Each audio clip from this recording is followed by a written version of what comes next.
Hi guys, good morning everyone. Tawang-tawa nga ako dito mga kalamon. Nga akong i-voice over itong aking pagko-construction worker dito sa aming tindahan, char. Huwag kasi ako dyan ng aking kaibigan. Sinsya na nga kayo dahil wala akong upload kahapon. Sabi niya sa akin, hiramin niya daw yung pangaykay ko. Sabi ko ako nang magkakaykay, char. Diba nagko-construction worker muna tayo for today's video guys. Kaya pagpasensyahan nyo muna si kalamon nyo dahil hindi tayo lalamon kundi magko-construction worker tayo. Charis lang. Dukay-kay nga ako dyan dahil nga daw ay baha daw dyan dahil nga hindi nakakaraan yung tubig kapag naglalaba ang aking kaibigan dito sa may tindahan. Yung may-ari ng tindahan na inuutangan natin, char. Charot na nga kayo dyan, ikalamon nyo, o diba? Saan ba kayo nakakita ng katulong ay nagko-construction worker sa kapitbahay? Charis lang. Di alam ng pamilya ko ang trabaho ko dito ay hindi kasambahay kundi construction worker. Sarot-sarot lang mga kalamon. Patuduhukay nga tayo dyan baka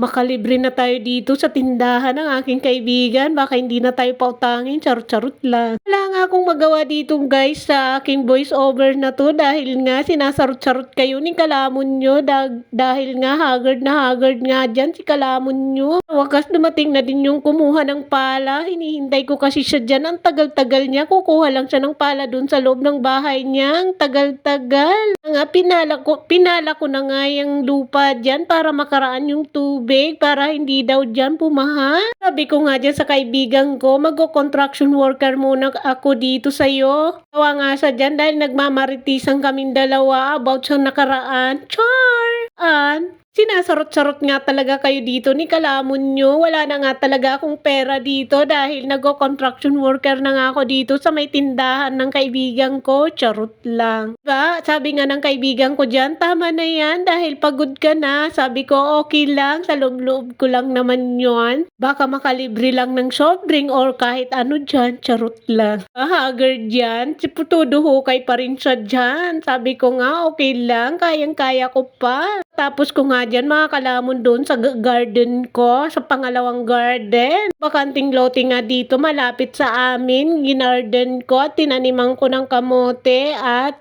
kamoting kahoy at sili. Yan ang mga taong kakilala ko dito ay meron na kaming tatalbusan. Sabi ko naman okay lang para sa lahat naman yan. Gusto ko lang kasing garden. Wala lang, gusto ko lang. Bakit ba? May magpipigil ba?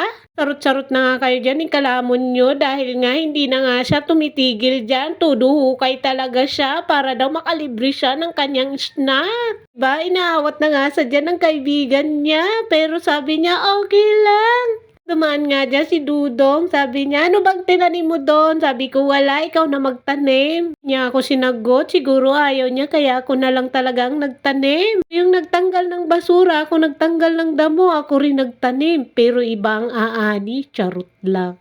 Na nga, sa forward nga, dahil pauwi na nga tayo, dahil pinulot ko pa nga dyan yung nakuha kong basura, pauwi nga ako niyan sa bahay. Nga lang yan dito, ilang hakbang nga lang yan papunta sa bahay. So ayan na nga, tawang-tawa nga ako dyan dahil nga sabi ng kakilala ko dyan, saan ka ba galing? Ko naman sa kanya, nag-construction worker muna ako dahil wala na akong pera, dahil naubos na, charot lang. Maraming salamat daw mga kalamon, sa Nick Vlog nga tayo magkita-kita. Thank you very much and I love you so much. Sana i-follow nyo po kami sa aming page.